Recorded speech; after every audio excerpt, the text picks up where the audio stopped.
And welcome back. Like a lot of Asian American and Pacific Islander families, I grew up around flowers. The nursery industry and the love of flowers seems to run in the community and multiply that when it comes time for a wedding. Joining us is Kren Rasmussem, the president of Bloomsters in San Jose. Welcome to our show. Thank you so much. Now, growing up in the South Bay, I have seen and heard about your store for a long time. Thank you. How did you get started? What was it that drove your passion? Well, I was fortunate. I come from a family of, my father was a gardener. And so, when we grew up, we were busy working in the garden. My mom loved flowers. And so just as a little boy, I knew that this is really what I wanted to do. And so I was fortunate to have that passion early on. And how did you evolve into Bloomsters?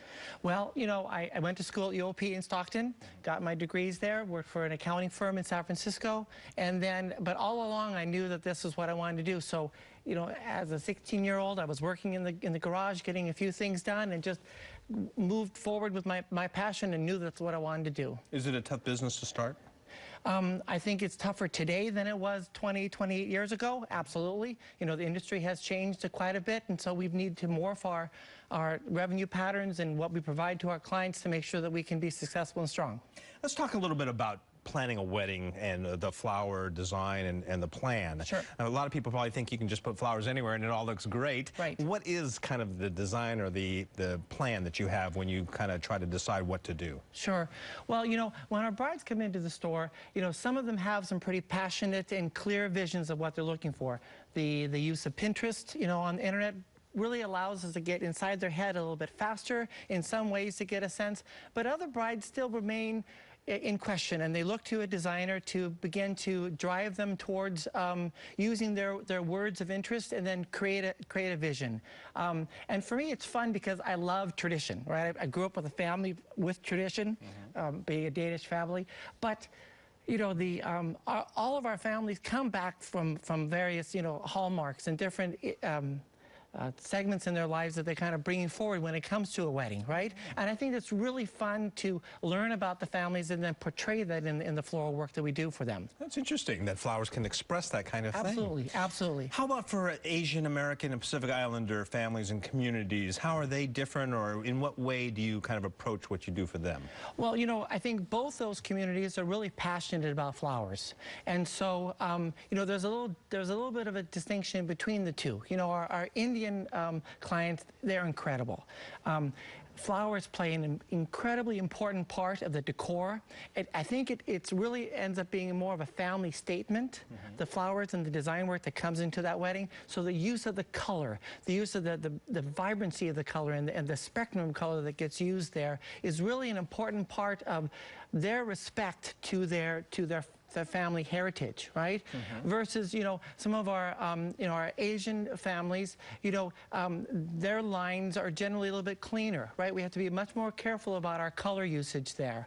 And so the two are definitely distinct. And for us, it creates a really wonderful challenge because, it's important for us that each of our weddings are unique, that it's representing their personalities, right? Well, what kind of flowers, for example, would you use in one versus the other, like the power statement versus the clean line? Which would you choose for each? Yeah, well, that's where, when we're choosing, flowers that have like a cleaner line, like, for example, the calla lily, where that line is much more architectural and clean, and it photographs in a more distinct fashion, right? Whereas, a more romantic flower like the peony, like the hydrangea, where it's much more fluffy, right? Much more romantic. It's a softer look. So, and again, depending upon the personality of that client, we're going to take those words that they've shared with us, and then we'll drive that design so that that portrays that.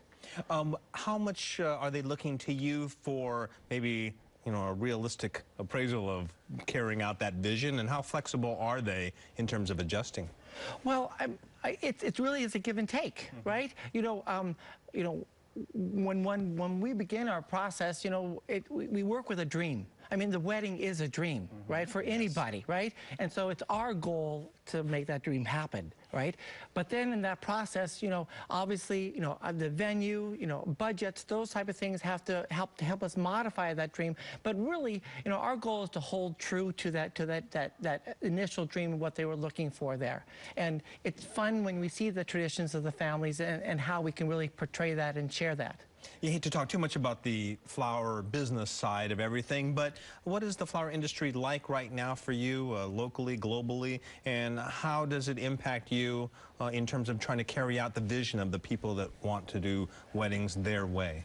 Well, you know, I think that the American consumer, the California consumer, has benefited tremendously with the expansion of the flower industry and the sourcing. So, you know, never before have we been able to have flowers almost, you know, 10 months a year can I get, you know, peonies. 12 months a year can I get hydrangeas.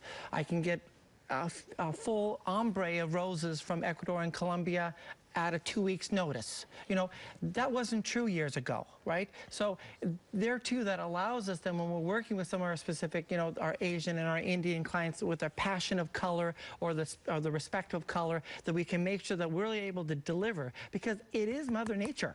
Right? This is not, it's not something that I can fold and produce, right? So, but by having these incredible resources for our consumer, we really can produce and achieve those end goals. Kind of nice to see the drought ending then? Oh, absolutely. It was a little scary.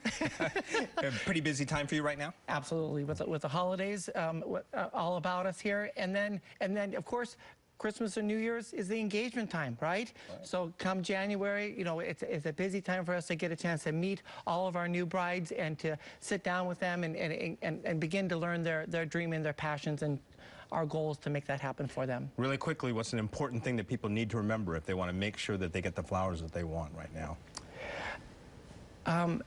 Be reasonable. I think really that's what it is. You know, it is a natural product. You know, and as I say, you know, the wedding industry has been pushing, you know, the passion of a peony, and it's only available so many years. You can read the internet, and they might tell you it's year round. It's not. All right. Well, thank you very much for sharing all your information and insight with us. My pleasure. And of course, if you want to know more about Bloomsters, you can check them out in San Jose as well as on social media.